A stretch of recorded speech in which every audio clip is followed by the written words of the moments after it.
Bienvenue dans Balade Club, le podcast.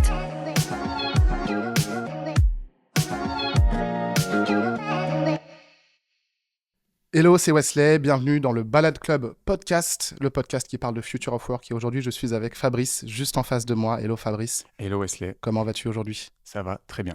Es-tu prêt à parler de travail ? Je sais pas, parce que franchement, le travail c'est tous les jours, donc si on peut passer un moment pour parler de soi, enfin de toi, enfin comme tu veux. Je te propose que tu me poses des questions, on va inverser les choses. Non, mais on va parler de Avec justement plaisir. ton rapport au travail. Je le sais déjà que tu as ta propre vision des choses et on va sortir de cette définition tripalium, tu sais, l'instrument de torture.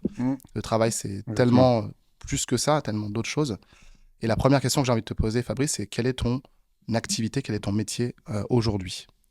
Mon activité aujourd'hui, c'est d'accompagner les dirigeants d'entreprise, donc plutôt des PME, des ETI pas trop grosses, sur toutes les questions qui peuvent se poser justement par rapport à comment est-ce que leur entreprise tourne et comment est-ce qu'elle doit tourner, qu'est-ce qui doit changer d'un point de vue business ou d'un point de vue organisationnel, enfin sur toutes les dimensions d'une direction d'entreprise. Donc vraiment le bras droit du CEO, quoi. Il y a cette notion de bras droit. Après, je suis rarement tout seul parce qu'en fait, je vais me greffer entre guillemets à une direction. Et après, suivant les besoins qu'on a découverts, il va y avoir d'autres personnes qui vont venir. Donc, soit les associés de ma boîte, donc The Tandem, soit sinon d'autres partenaires qui sont sur d'autres écosystèmes avec lesquels je travaille régulièrement. Ok. Et est-ce que, alors, j'imagine que tu n'as pas toujours fait ça dans ta carrière. Est-ce que tu peux nous dire un petit peu Ouais, carrément. un retour en arrière ? J'ai toujours une notion de travail qui était justement un peu particulière, je pense, parce que ça fait 15 ans que je suis indépendant. Donc, en gros, j'ai fait 1 an en alternance dans une boîte en tant que salarié. Et très rapidement, il y a 2 points qui m'ont vraiment bloqué. C'était le côté de l'autonomie à l'époque, donc il y a 15 ans, qui était très difficile à avoir dans la plupart des boîtes. Parce qu'au final, si jamais tu avais envie de faire les choses pour aller plus vite et que du coup, tu finissais le taf qu'on t'avait donné sur 5 jours, en 3 jours, c'était un problème en fait. Alors que moi, je voyais ça comme une opportunité de temps gagné pour faire d'autres choses potentielles. Ouais, le dictat du présentéisme. Voilà, c'est ça. Et puis le fait que quand tu es salarié, tu peux aussi avoir des idées sur comment est-ce que la boîte pourrait être autre et comment est-ce que les équipes pourraient bosser autrement. Mais tu n'as pas d'espace vraiment pour t'exprimer. Enfin, en tout cas, c'était il y a 15 ans. Et du coup, ça a beaucoup évolué. Mais moi, ça m'a mis un déclencheur en me disant, en fait, mon job, ça pourrait être d'accompagner justement les boîtes à changer leur manière de travailler. Et au début, je l'avais fait avec un studio de web. Donc, en gros, c'était plus de la production. On faisait des sites web. Mais c'était, entre guillemets, une porte d'entrée pour pouvoir venir travailler avec les boîtes sur leur manière de fonctionner. Donc, au lieu de faire des réunions qui durent 1000 ans, faire des ateliers avec une notion de facilitation, enfin, plein de leviers, en fait, de manières de travailler différentes de l'habitude, quoi. Donc, grosso modo, ça fait 15 ans que tu accompagnes des boîtes pour les aider Ouais, c'est ça, exactement. à changer, à mieux se structurer, à être plus... C'est ça. Au début, c'était avec une mieux casquette de fonctionner. designer, Ok. donc dans le sens designer, c'est-à-dire aider des équipes à concevoir soit des produits, soit des services. Donc au début, c'était numérique, puis après, c'était des services autres dans les boîtes. C'était avec des chefs de projet, après, c'est remonté sur des directions, plutôt direction innovation à la base. Et puis post-Covid, du coup, c'est vraiment arrivé sur les directions générales, parce que je me suis rendu compte que quand tu bosses avec d'autres niveaux hiérarchiques, même s'il y a des grandes volontés de changer la manière de travailler, tu te retrouves bloqué par la politique interne. Donc en fait, si tu bosses directement avec les directions, au moins c'est eux qui ont les leviers à activer. C'est clair. Et plutôt des PME ETI, parce que eux, en fait, ils ont directement la prise de décision sur leur boîte. C'est ça. Là où des boîtes plus grosses fonctionnent avec de l'actionnariat souvent. Et donc du coup, il faut aussi que tu aies les actionnaires qui soient autour de la table, sinon tu peux te retrouver bloqué par eux. Ok, je vois. Et est-ce que, donc, quels sont les changements que tu observes dans la façon de travailler, que ce soit la tienne ou tu vois, ces entreprises en 15 ans ? Est-ce qu'il y a des choses qui te... Il y a vraiment un avant, un après sur Alors, ce qui est certains points. intéressant, je pense, c'est que tu as des boîtes qui n'ont pas changé en 15 ans. T'en as, quand tu rentres dedans, tu as l'impression que tu es vraiment revenu vraiment 15 ans en arrière, quoi. Et à côté de ça, tu as des boîtes qui, en 15 ans, sont complètement transformées sur leur modèle de fonctionnement, leur modèle d'affaires. Il y a 15 ans, c'était, je trouve, très cloisonné et classique. C'est-à-dire qu'en gros, tu avais la plupart des gens qui étaient sur une notion de salariés. Et puis après, tu avais les patrons. Du coup, tu avais cette opposition un petit peu fractionnée. Et puis, tu avais les gens qui travaillaient dans leur vie professionnelle. Et après, à côté, ils avaient leur vie personnelle. Et c'était vraiment siloté très fort. En tout cas, de mon sentiment, quoi. Et puis après, il y a eu toute la vague dans laquelle j'ai pu me baigner, qui était la vague vraiment de plein de gens qui sortent du salariat pour se lancer freelance. Et cette vague qui a énormément explosé au niveau du freelancing.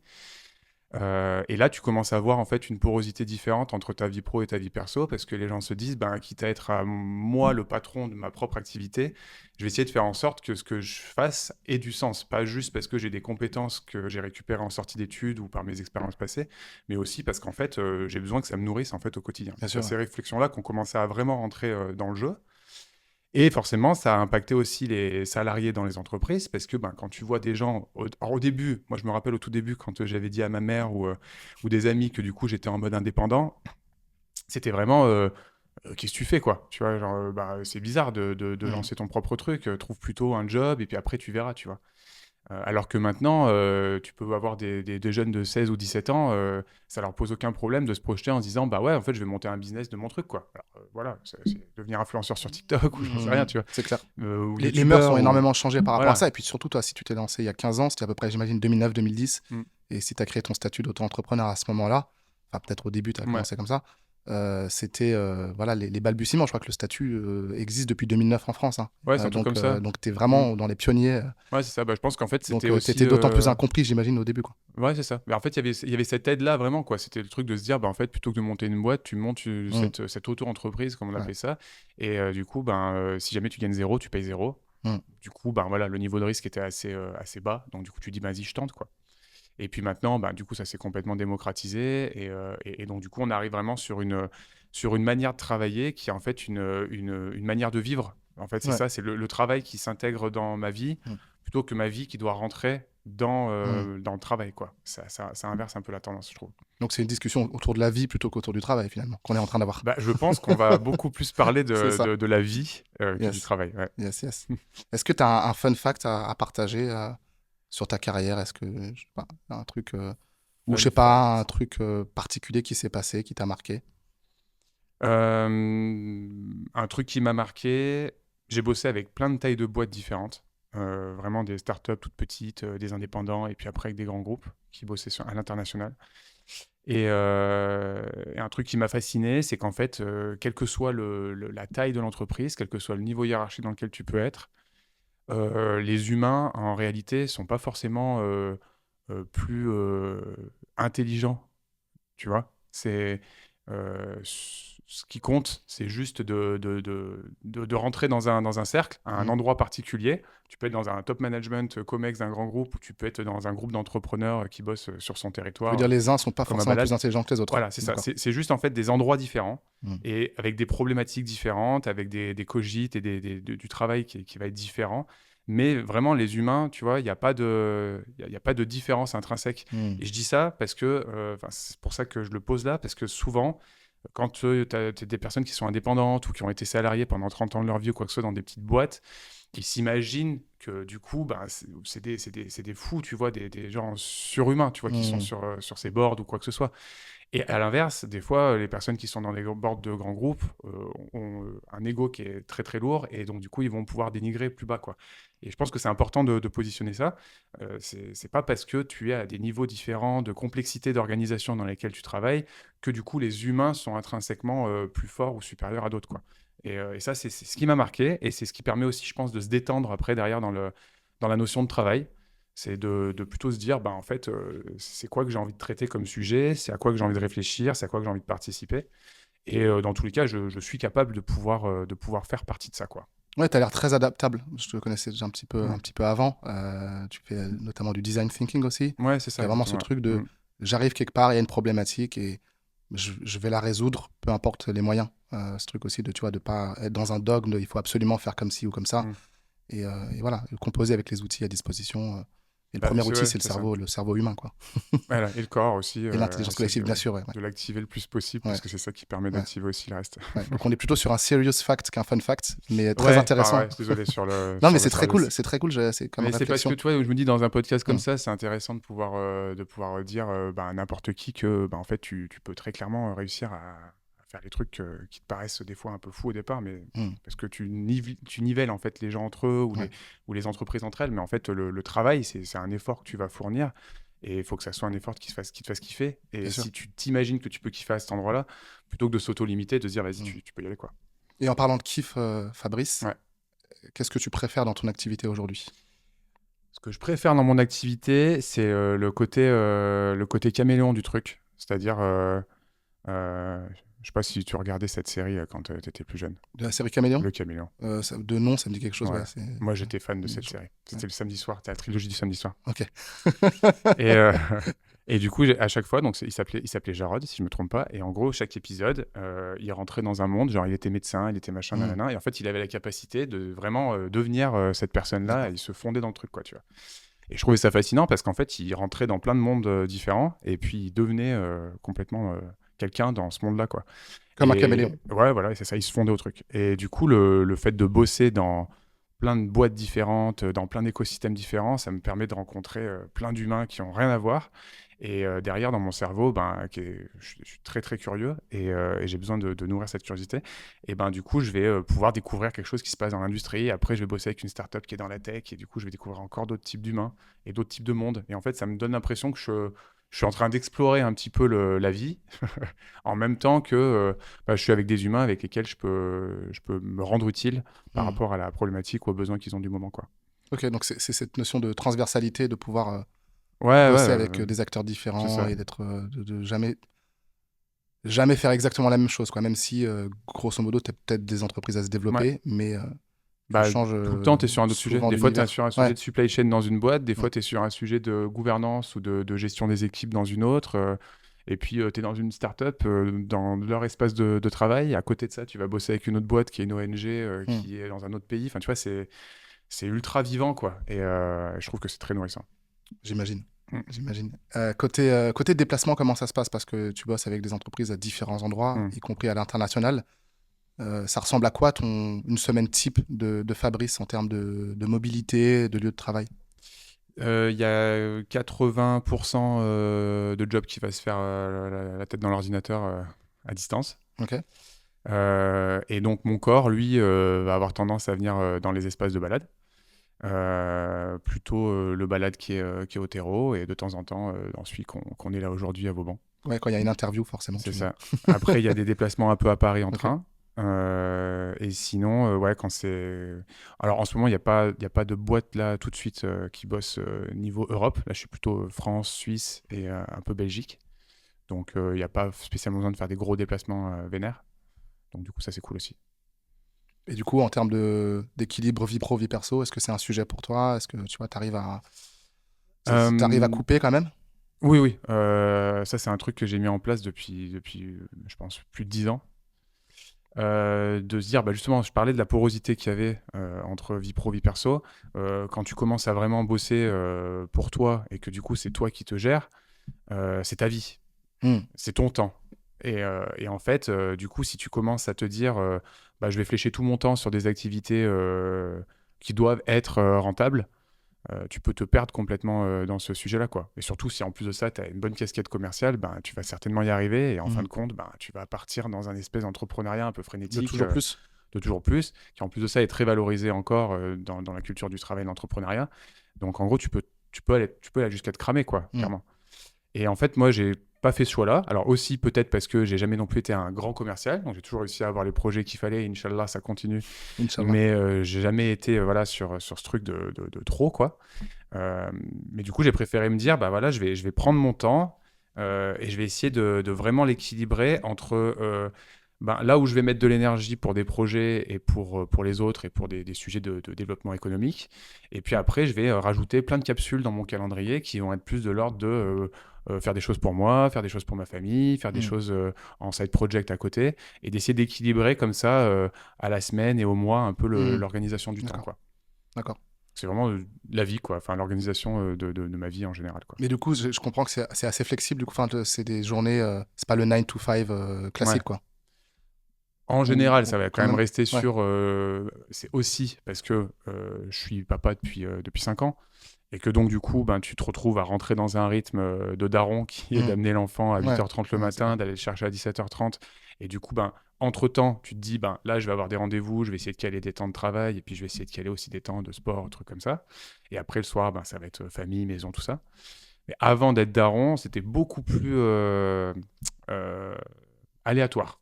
Et du coup, j'ai essayé de le faire vraiment sur un suivi de mon énergie. Tu vois, par exemple, le sujet de la procrastination, qui est moins discuté maintenant, mais qui était beaucoup discuté à une certaine époque, j'avais fini par comprendre que du coup, c'était une opportunité. C'était vraiment une information que ton corps te donne Mmh. pour te dire, ce truc-là, tu es en train de le fuir parce que tu n'as pas du tout envie de bosser dessus, tu vois, parce que c'est pas le moment. Et donc, si c'est pas le moment, autant faire vraiment autre chose Et donc, plutôt si que c'est pas le rester. moment, ouvrir la deuxième question qui est de se dire, bah, en fait, j'aurais envie de faire quoi là maintenant? Et Mmh. du coup, si tu t'autorises à faire ce truc-là, donc je sais pas, ça peut être de bosser sur un autre sujet, ça peut être dans le boulot, tu vois, ou ça peut être Mhm. de se dire, bah en fait, là, cet après-midi, j'ai envie d'aller à l'escalade pendant 3 heures. Et du coup, tu pourrais te dire, je suis en train de glander pendant 3 heures.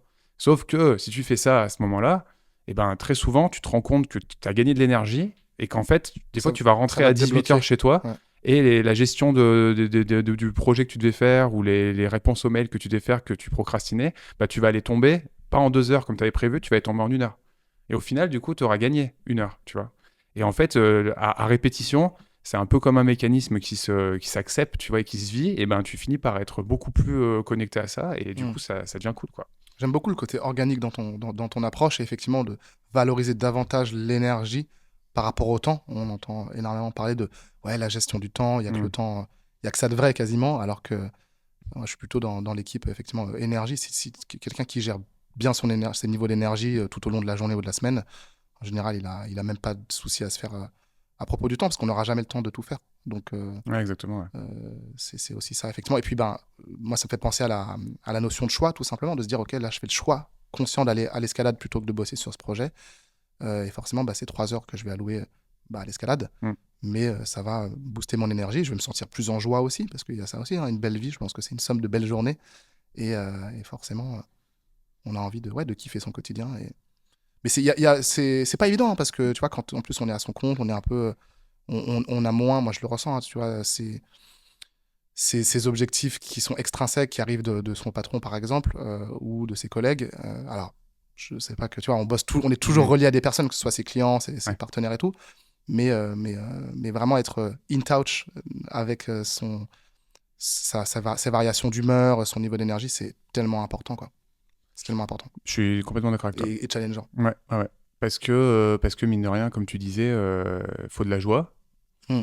Et c'est ça qui donne de l'énergie aussi. Et donc, du coup, au final, si tu fais que piloter ton temps en te mettant la pression, euh, ça fait 15 ans que je suis indépendant, mais ça veut pas dire que j'ai craqué le truc, quoi. Tu vois, Mm. il y a forcément des moments où ça revient, où du coup, je suis là en train de faire quelque chose et où je me dis, mince, tu devrais plutôt être en train de taffer sur ça, plutôt que pourquoi tu es en train de te caler sur ce truc qui a aucun de sens. Est-ce que tu as une bonne gestion de tes priorités?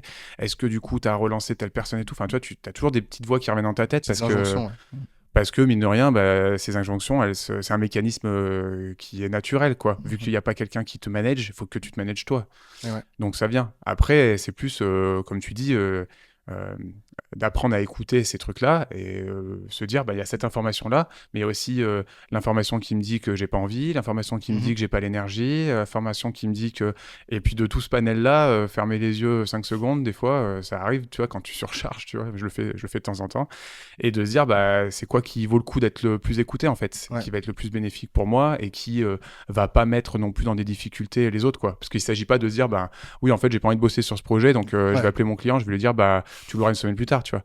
C'est de se dire, bon, bah, je respecte quand même les engagements que j'ai pris, mais si je me rends compte que les engagements, j'ai tendance à les prendre trop serrés, bah, ça veut dire que par rapport à mon rythme personnel, il faut que je les prenne plus Mm. espacés. Et donc, en Mm. fait, ça permet d'apprendre à se calibrer au fur et à mesure du temps, quoi. Ouais, c'est un pacte à faire avec soi-même un petit peu. Ouais, c'est Enfin, en temps ça, c'est une réel, tu vois, sorte de de se dire, OK, dialogue perpétuel ouais, que tu as avec toi. Et puis après, le fait d'être dans des espaces comme balade, c'est aussi l'opportunité de rencontrer d'autres gens, de pouvoir parler de ça aussi, en plus de parler de ses activités.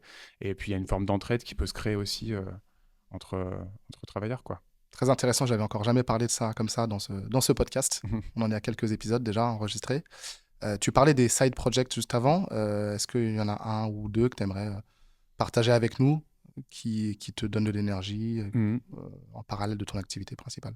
Bah, je parlais vite fait, j'ai posé le notion du corps là rapidement, Mm. mais c'est vrai que il y a une frustration quand même dans le type d'activité que j'ai et qu'on est beaucoup à avoir, c'est qu'on passe quand même la plupart de notre temps la tête dans un ordinateur. Et quand tu débarques dans un cowork et que tu vois dans un silence de fou, tout le monde dans Mm. son écran, il y a toujours un côté un peu, tu vois. Et vous y compris, hein, si vous nous regardez sur YouTube. Voilà, Voilà. exactement. Là, tu vois, là, tu peux te regarder de l'extérieur. Tu mets Peut-être le podcast, ta s'il n'y a vue pas au-dessus de ta s'il y a tête. pas l'écran, on peut un petit peu s'en défaire, mais ouais. Ouais, voilà, on peut essayer de marcher. Peut-être qu'il y en Mm. a certains qui écouteront ça en faisant la vaisselle ou j'en sais rien, Mhm. tu vois.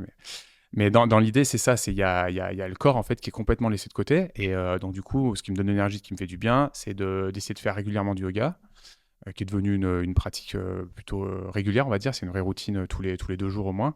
Et après, je me suis mis à la capoeira aussi depuis le mois d'avril, je crois.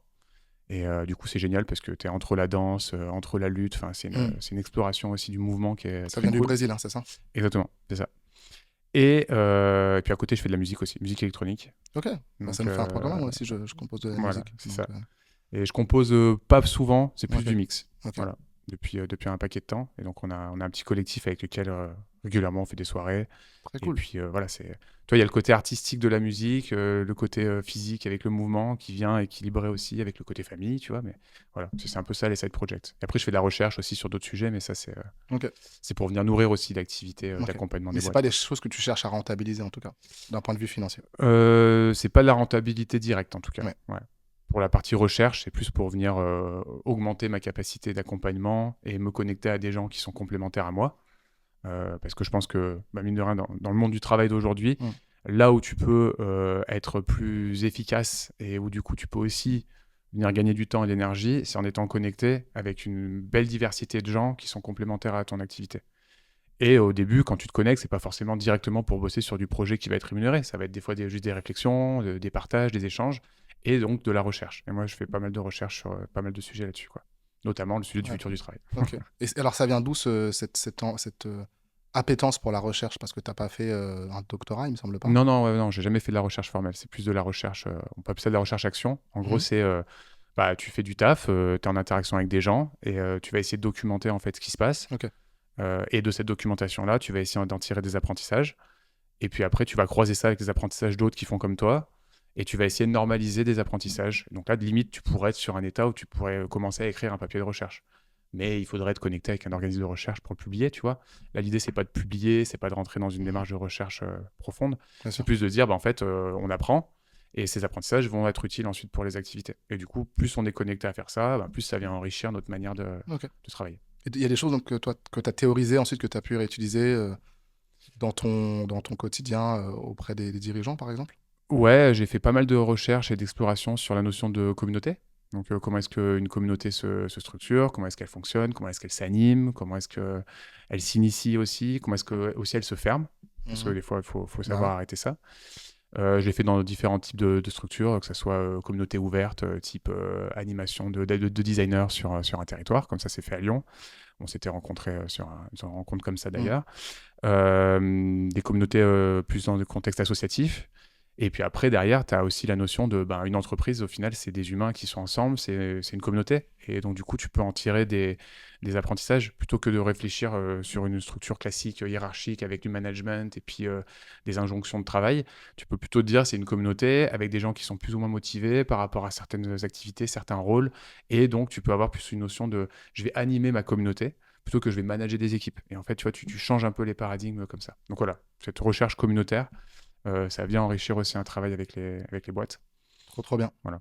Le mot-clé, c'est curiosité. Je sens beaucoup de curiosité dans ton approche de la vie. D'aller chercher des choses, des infos, les coller ensemble, tester des choses.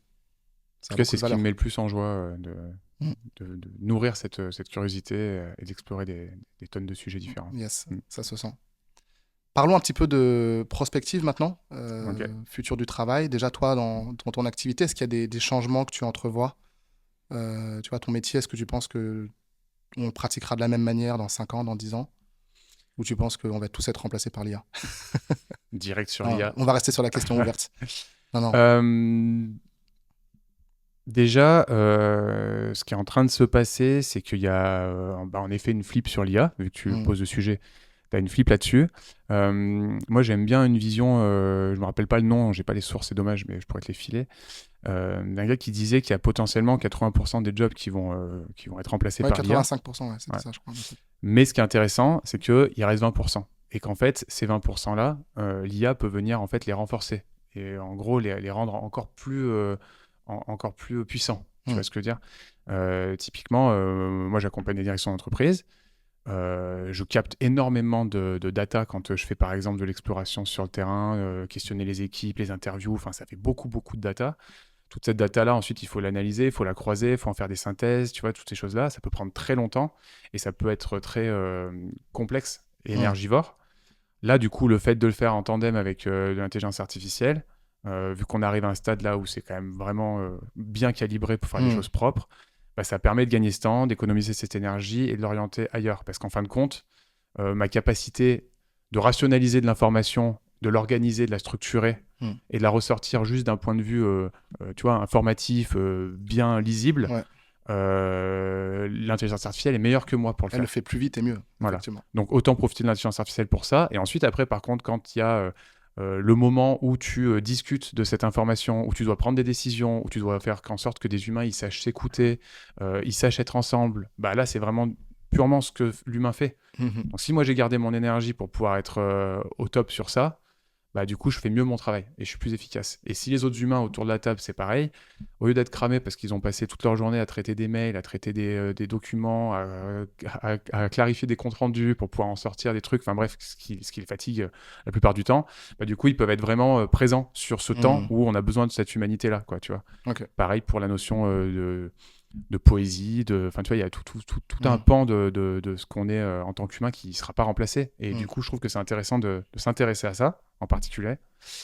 Et bref, du coup, j'ai digressé un petit peu sur le Mais c'est sujet intéressant IA. parce que ouais, je t'ai lancé sur l'IA. Donc, ouais. Mais de manière plus générale, le futur du travail, les évolutions des métiers, en dehors de l'IA, je pense qu'il y a déjà une transformation assez majeure qui s'est opérée, notamment avec le Covid qui a accéléré ça. C'est que avant l'entreprise, c'était une organisation. Donc le travail, c'était organisé pour pouvoir faire en sorte de produire des trucs de plus en plus cool ou intéressants pour toucher des marchés, pour pouvoir gagner de plus en plus d'argent. En gros, tu vois, c'était vraiment cette logique de croissance économique pure. Là, maintenant, on est quand même dans une notion de se dire, il faut toujours qu'il y ait ça, parce que bon, il faut toujours faire vivre les collaborateurs, il faut toujours qu'il y ait une économie qui tourne. Le capitalisme, tout ça. Le capitalisme est toujours là, ça n'a pas changé, on est toujours dedans. Mais par contre, le capitalisme doit intégrer une considération écologique. Parce que très rapidement, si jamais on continue exactement en niant cette partie-là, bah, on éclate tout, quoi, tu vois. Donc, comment est-ce qu'on fait pour intégrer tout ça? Et donc, du coup, le focus de beaucoup des métiers, maintenant, c'est de se dire, ben, je dois être manager, je dois être directeur, mais en même temps, je dois intégrer ces considérations-là. Donc, du coup, je dois intégrer d'autres spécialités. Donc, du coup, des gens qui sont experts sur la dimension écologique, sociale, environnementale, enfin, tous ces sujets-là, climat.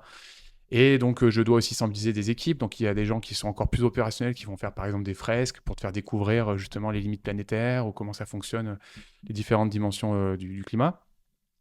D'autres gens qui écrivent des bouquins là-dessus, d'autres gens qui en parlent sur YouTube. Enfin, tu vois, en fait, il y a tout ce sujet-là qui, du coup, va venir donner de l'information sur comment ça fonctionne les animaux, les végétaux, comment ça fonctionne la pluie, la terre, la géologie, enfin, tous ces sujets sont en train de rentrer ben, dans le quotidien, en fait, du travail.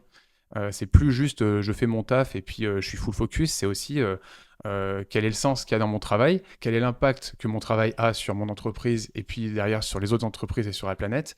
Et donc du coup, ben, ça vient complexifier en fait le rapport au travail et en même temps, ça vient aussi complexifier ton rapport avec ton quotidien et avec ta vie.